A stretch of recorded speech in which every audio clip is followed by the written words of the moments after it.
Hey, what's up everybody? In this video I want to show you all of the vehicles that I've owned ever since the day I started driving when I was 16. Alright, check this out y'all. It's going to be a little old slideshow. It ain't going to last very long. Hope you enjoy this. Okay, my first vehicle ever in the world was a 1984, I think it was 84, maybe it was 85, maybe it was 86, I don't know. But it was a Dodge D50 pickup truck. Little old Mitsubishi motor in it.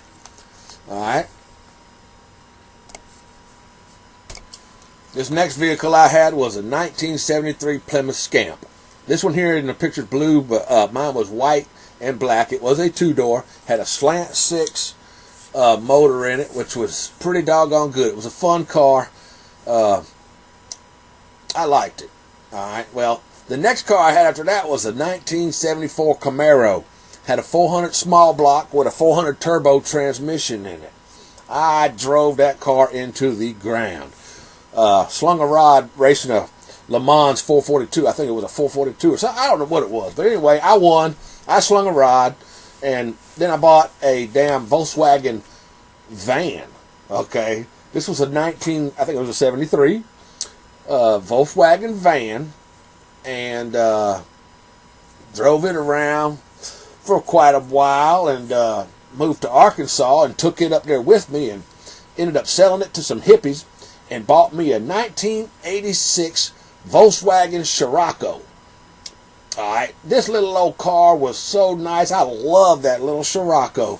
I mean, that thing was so beautiful. I just love the way the Scirocco's run. I love the way they ride, the way you feel sitting in the seat. I loved it so much I went and bought me another one.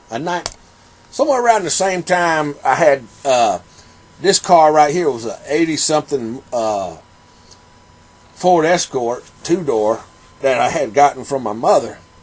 So I had the Scirocco, the Ford Escort, and the other Scirocco. I had three of these cars at the same time. Well, here's the next Scirocco. It's coming up.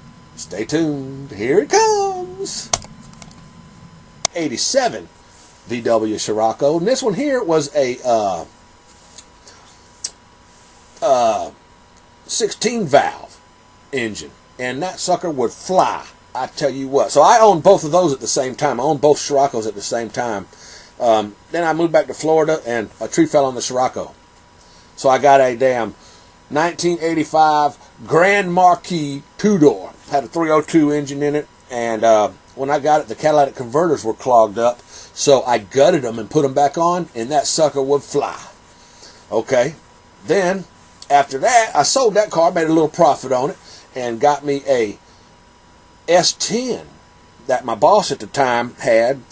It was a work truck, you know. I was doing air conditioning, so I said, let me buy that truck from you. He said, cool, that's fine. So I bought it, and then hurricanes caused me to have to relocate to where I'm at now. So I sold that little old truck and ended up buying me a 1992 Toyota 4Runner. This was my first 4Runner. Had a V6. It was an SR5 4Runner. Had all the power and everything, except it was two-wheel drive. I loved it. Let the air out of the tires partially, and it would go any damn where I wanted it to. Well, after I had that, I went and bought me a 1996 four-wheel drive Toyota 4Runner. Alright, I love that two-wheel drive so much, I figured four-wheel drive had to be way better. So I went and got me a four-wheel drive Toyota 4Runner, and then a tree fell on it. Of course, you know that well, but the tree didn't fall on it yet. Okay, that happened later. While I bought that, I saw this one for sale at the same time. So I said, that's a pretty damn good deal. They only wanted a little bit for it, so I went ahead and bought it. And so now I've got both of those Toyota 4Runners, and a good deal came up along on a doggone O.J. Simpson Bronco, so I bought it. So now I got these three vehicles, and that make 13 vehicles that I have owned in my lifetime are all right here in this slideshow. I hope you enjoyed it. It's a back to the memory lane for me. What will I have next? Bye.